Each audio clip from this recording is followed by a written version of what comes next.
Assalamualaikum warahmatullahi wabarakatuh. Perkenalkan, nama saya Rizka Revina dari kelas TD 5A. Di sini saya akan membacakan ringkasan materi saya yang berjudul Metodologi Manajemen Proyek. Yang pertama, tahapan manajemen proyek. Tahapan manajemen proyek secara umum yaitu ada 5. Yang pertama, project initiation. Yang kedua, project planning. Yang ketiga, project executing. Yang keempat, project controlling. Yang kelima, project closing.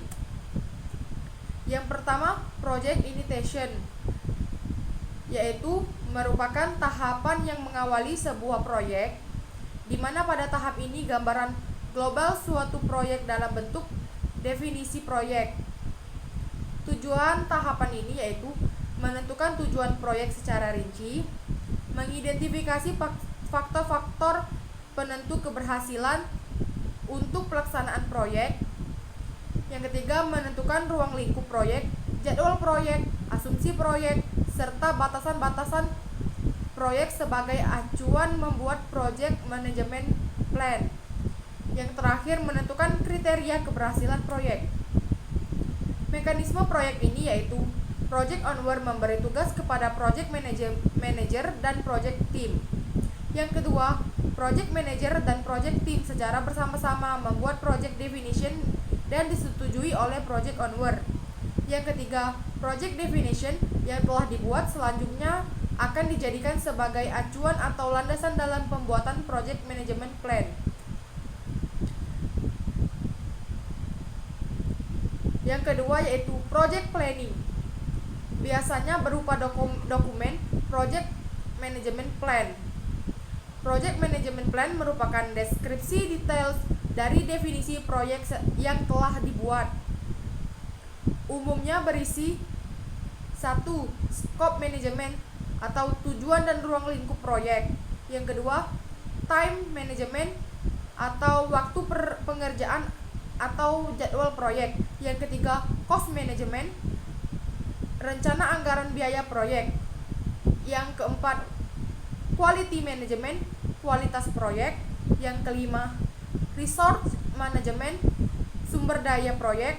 Yang keenam, risk management, manajemen resiko. Yang ketujuh, communication management atau perencanaan komunikasi. Yang kedelapan, procurement management atau pengadaan. Yang kesembilan, integration management atau integrasi. Tujuan proyek ini yaitu mendefinisikan ruang lingkup proyek, membuat detail jadwal pelaksanaan proyek, menentukan alokasi dana yang dibutuhkan proyek, menetapkan prosedur dan mekanisme pengontrolan proyek, menentukan kualifikasi, peran dan tanggung jawab, serta jumlah personil yang dibutuhkan untuk pelaksanaan proyek, mengidentifikasi resiko proyek, menentukan tindakan penanggulangannya, project risk management, membuat perencanaan komunikasi selama pelaksanaan proyek, communication management. Yang terakhir yaitu menentukan dan menyetujui project baseline yang akan menjadi acuan untuk mengukur kinerja proyek. Mekanisme proyek ini yaitu project manager bersama-sama dengan project team mempelajari kembali project definition, membuat project management dan berdasarkan project definition yang telah dibuat.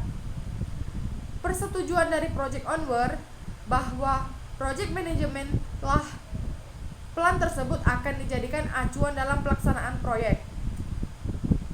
Yang ketiga, project executing, yaitu pelaksanaan atau realisasi dari rencana proyek manajemen plan.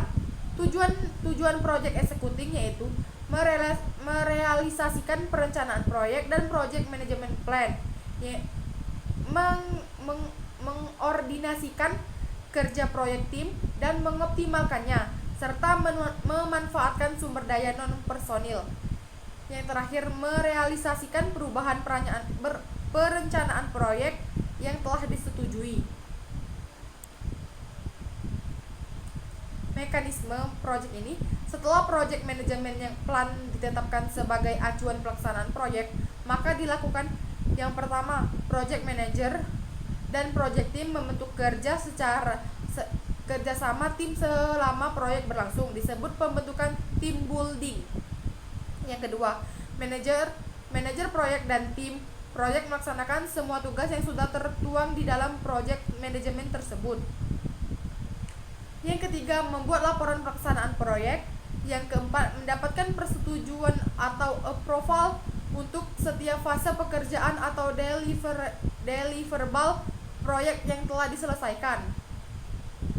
Yang keempat, project controlling merupakan pemantauan terhadap kegiatan atau aktivitas-aktivitas suatu proyek sehingga diketahui sudah sesuai dengan yang telah ditentukan pada project management plan atau tidak. Dilakukan pengecekan terhadap estimasi dan rencana awal. Jika belum, maka tindakan apa yang harus dilakukan agar tujuan proyek bisa terpenuhi. Tujuan proyek ini yaitu memastikan pencapaian tujuan proyek apakah sesuai dengan target yang telah ditentukan. Yang kedua, memantau pelaksanaan proyek agar sesuai dengan estimasi dan rencana awal. Yang ketiga, mendapatkan masukan untuk memperbaharui project manajemen plan jika diperlukan. Mekanisme project ini yaitu pengendalian terhadap tim, scope, dan quality. Yang kedua, pengendalian terhadap biaya, cost. Yang ketiga, membuat laporan tentang status dan kemajuan proyek berdasarkan informasi yang diperoleh terhadap kontrol scope, time, quality, dan cost. Yang keempat, jika dari hasil pemantauan dibutuhkan melakukan perubahan rencana, maka lakukan replanning. Yang kelima, project closing merupakan akhir dari serangkaian kegiatan proyek. Tahap ini akan memberikan laporan tentang hasil-hasil apa saja yang telah diperoleh dari suatu rangkaian aktivitas-aktivitas proyek yang telah dilaksanakan. Pada tahap ini, harus diyakinkan bahwa semua deliverable proyek telah dipenuhi. Dan demikian juga dengan pekerjaan-pekerjaan yang belum terselesaikan harus segera dicatat dan tertuang dalam bentuk laporan resmi. Langkah terakhir adalah pembubaran tim. Tujuannya yaitu secara formal mengakhiri proyek dengan semua pihak yang terlibat. Kedua, mengakhiri penugasan anggota tim proyek. Mekanisme proyek closing yaitu laporan pelaksanaan pekerjaan, laporan menyelesaikan pekerjaan, laporan berita acara penyelesaian pekerjaan, berita acara serah terima pekerjaan. Di sini mempunyai catatan yaitu manajer proyek harus memastikan bahwa penutupan proyek telah dilakukan sebagaimana mestinya sebelum pembubaran proyek. Terima kasih atas penjelasan saya. Wassalamualaikum warahmatullahi wabarakatuh.